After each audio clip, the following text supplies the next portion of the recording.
So what's that? Okay, palakpakan na itong atong kagalingon.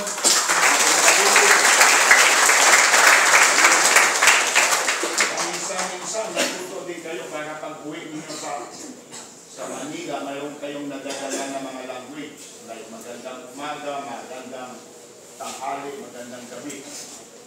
Maayong gabi ni, maayong puso, maayong araw. So, baka may makiring kayo. Alaala ninyo ang ating kwan dito.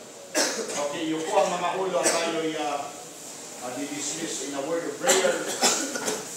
Yung po ang lahat ng mga ulo.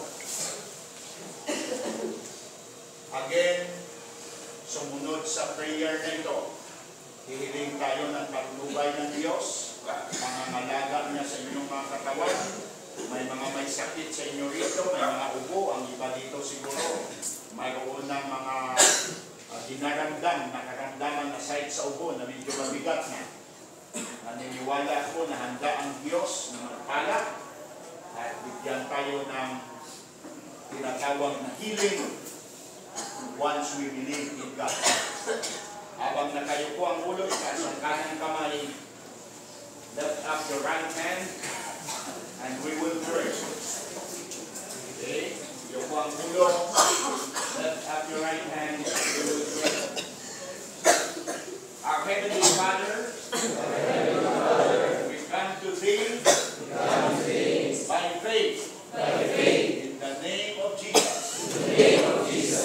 We ask you tonight, to touch our bodies, because we believe, you are the greatest physician.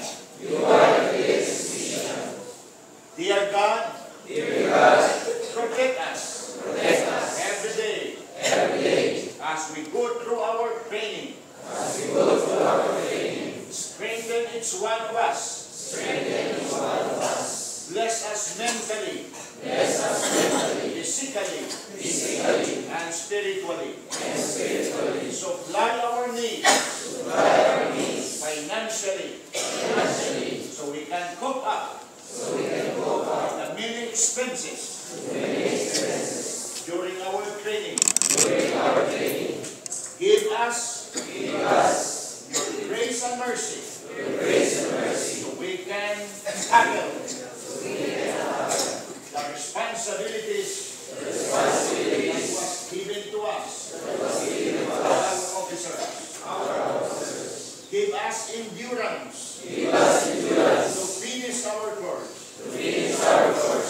By faith, we acknowledge you, our Lord God, our Savior,